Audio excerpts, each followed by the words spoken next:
Welcome to T-Boys TV. Finished full time. Luton Town 1, Bolton Wanderers 1. Very unlucky not to win that game.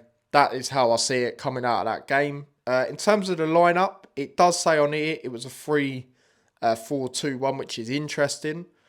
Which could very much be the case. Keem as a right wing back, Bramall definitely as a left wing back, and then obviously Fanny and Brown, and then sort of Yates in his own obviously role. But yeah, I mean the lineup, there wasn't really anything I was too, angry about. The only gutting thing, but what can we do, is the Richard situation. Obviously late fitness test. Obviously by the sounds, well, we don't know. Wilshere's obviously interview will come out during me filming this video, but it's probably with him. It's probably maybe failed the test. I could see, but I mean, let me know in the chat before we go on about this game. Would you start him against Exeter on Tuesday if he is available? I mean, I think it makes sense. Yes, some people obviously, well, not some people, everyone wants to focus on obviously trying to go up. But at the same time, against former club Exeter, it could be a good game to put him back in for. Do let me know if you do agree with that. But yeah, in terms of this game, so like I say, lineup, no complaints other than that. Now, the first half, obviously we conceded in 8 minutes. Now, the goal itself, it's a good finish. I can't take anything away from the finish. Defending, not so great, letting them have all the time in the world.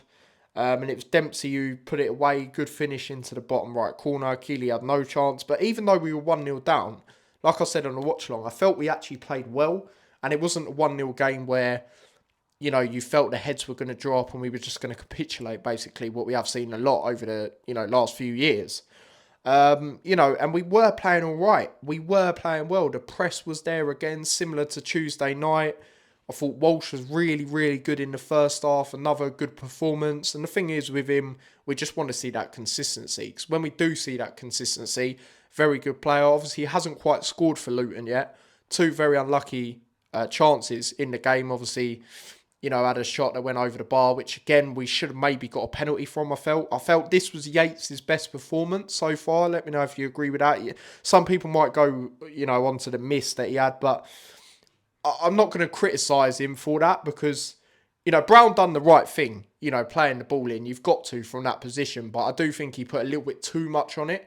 It's hard to control. It's just the ball smashed at you. You can't do too much. I would say even though they weren't open goals, the chances he had against Northampton, they were more frustrating in my opinion. But like I say, Walsh had the shot obviously after, we should have had a penalty. Very unlucky. Then the other shot for me in the first half was more unlucky. Not too far wide. I think it took a deflection if I remember it rightly. But he was very good in the game. He was very, very good. And that's the thing we want to see as Luton fans. We know on his day he can be good.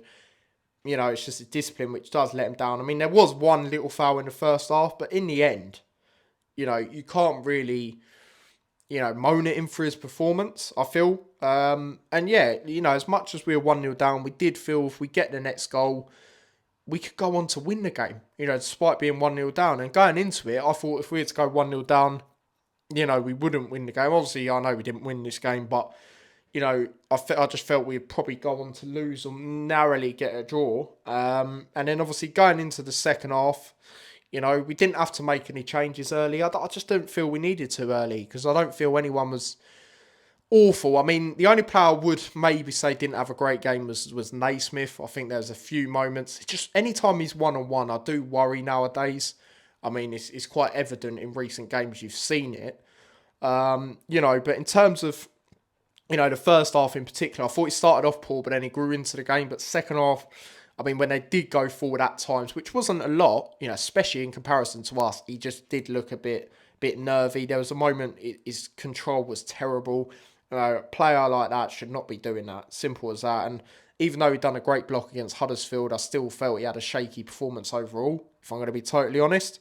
But obviously they did get a yellow card. Simmons, who obviously did used to play for Hull, and he did obviously get a second yellow. And I was a bit 50-50 in terms of when they got the red. I was thinking, well, we've been all over him. We should surely be able to score. But then I did have that instinct in the back of my mind just because of how we have been under 10 men, where we have struggled in recent games. But obviously we did manage to break through. There was a stage where we needed to make subs a bit later on in the half. We did. Kadoa come on for Brown. I thought Brown was decent in the game. Obviously, Kadoa come on. You know, we were so confident on a watch along with him coming on anyway because we know the type of impact he makes. It's been shown so many times this season. You look at the Blackpool game when he was on the left-hand side. You know, you look at the Forest Green game, even though we should not ever be conceding 3 goals to them being 3-0 up, he was a part of the comeback. You know, and then, you know, obviously this game, got the equaliser, right place, right time. Massive credit to Ali in the game as well when he come on. And that is the thing which is massively beneficial. And a lot of people saying it on the watch along.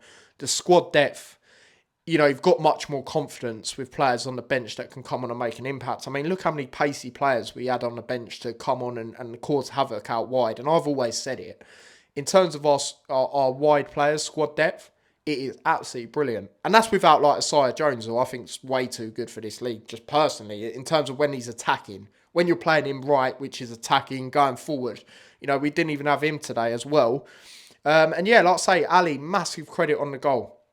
You know, I felt he was obviously unlucky not to try and get a shot away, which he tried. But it fell to Kadoa. It was a great finish, you know, through the keeper's legs. And we thoroughly deserved that. Definitely. We were all over him. It reminded me of the Huddersfield game earlier on, like in the first half, where we kept having corners upon corners. And it felt like at some point, surely we're going to score. And we did. And there were some poor deliveries, but then there were some really good deliveries. You know, Mengi had a chance. I think even though he's a centre-back, he's not usually, you know, they don't shoot really. I think he maybe should have done slightly better. I mean, you have seen the likes of, you know, obviously Evans in that game, for example, obviously in the Virtue Trophy, similar sort of angle, great finish. You know, it can be done from centre-backs. It can be done. There was a moment where Longwit maybe could have had the shot, but then I don't think he wanted to because it's not really what he does. I thought he defended well today. I thought he was good again. But yeah, they made a whole host of changes. They're trying to see the game out. And I'm sure if many Bolton fans do watch this, you know, if you're an honest Bolton fan, you got to say you were quite fortunate, I feel. You know, especially in that second half anyway. You know, to not come out of that game. You know, we could have even lost that game. Like, they were probably thinking it's going to be a matter of time before Luton score in that second half. We were just right on them. And we obviously brung on Morris as well for Lamine. Lamine, I thought he was okay. Obviously, nowhere near as good as the other day, but he was all right. You know, he was still good with the ball at his feet at times.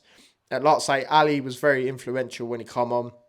Obviously, Kadoa getting the equaliser. And they brung on McAtee at the end, and I was hoping, you know, we could deal with him like we dealt with Joe Taylor. You know, McAtee got the ball a few times, but didn't really do anything, to be honest, which was good. Thank the Lord for that. Because that would have been very annoying. That would have been, you know, the runner played there, would have scored, and it's just been absolutely gutting. So I'm very happy with that performance. Despite not winning, I think you have to be happy because, you know, the performance was there. You know, what we want to see, that grit, that determination. Walsh getting stuck in again.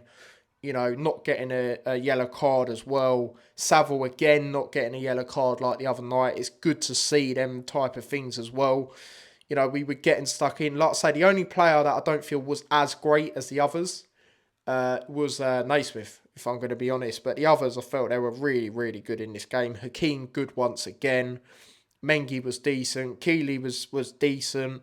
A few times he come out. But again, there was communication today. Like, sometimes it feels like there's not communication when he just comes rushing out with a defender. Like, but this game, there was certainly communication with him, and I thought he had a good game. You know, again, like I say, the finish, he couldn't have done anything. Saville, like I say, good. Walsh, good. Bramall, man. Let's talk on Bramall, because when we got him, again, like me and my dad have said, you know, us as fans, others as well, sceptical, because one, we haven't really seen him play. And, you know, he's meant to be I guess, the Doughty replacement that the club see. And, mate, he's brilliant. You know, there was a moment where he was clearly fatigued. You know, like a lot of players, you know, of how hard they worked. And he still takes on the players. He still manages to get across into the box. He was so good. And in the first half, I was thinking of giving Walsh man of the match. But that second half performance from Bramall, you know, instrumental. And, you know, when we were going to bring Ali on, because I knew we were going to do it, I didn't want to see Bramall come off. I either wanted to see, obviously, if Ali was to come on, I wanted to see Bramall more back, but then he can still go forward. because we were just on them, right on them, and we definitely deserved to draw out of that. Very unlucky not to win, like I say. And yeah, you definitely take that. I mean, like Mike and David said the other day, 4 points in 2 games, Huddersfield and Bolton. You take that. You do take that. We're still where we were at the start of the game. A point outside the playoffs, but you've got to take that. We go into 2 cup competitions now. Like I say, I want to go as far in the Virtue Trophy as possible. Obviously, the league is the priority. Of course it is. But there's only 16 teams left in the Virtue Trophy. So let's go for it. Exeter at home. I think that is a winnable game, to be honest. They lost today to Bradford, who obviously started the season very well. Obviously still right up there. And then obviously we've got Fleetwood in the cup. Don't really know how that's going to go, to be honest. Depends what type of squad we play. Yes, we should beat them on paper, but as we know, we conceded 3 goals to the National League side. We're playing the league higher. It's at their place as well. You never know with that game, and we're not going to win the FA Cup. So maybe that one, I wouldn't mind if we get knocked out, I guess. But yeah, the Virtue Trophy, like I say, I want to win that. And then obviously we go into the Leyton Orient away game. We won 4-0 tonight. Not going to really say that could be a difference when they play us, because they were playing Bolton. We beat them 3-0 at their place. But it is going to be a difficult game. It is going to be a difficult game away at Orient. But, if we work hard again, I can see us getting a result there, to be quite honest with you. But yeah, do let me know your thoughts on the game. Who is your man of the match? Like I say, I'm going to go with Bramwell for this game. And yeah, don't forget to smash a like, subscribe, follow me across on my socials. Big up to everyone that tuned into the watch along. Luton fan, Bolton fan, or a neutral fan if you watch it. Do let me know your thoughts. And yeah, do check out Mike's reaction from outside the ground as well. So yeah, big up to everyone. Take care and peace.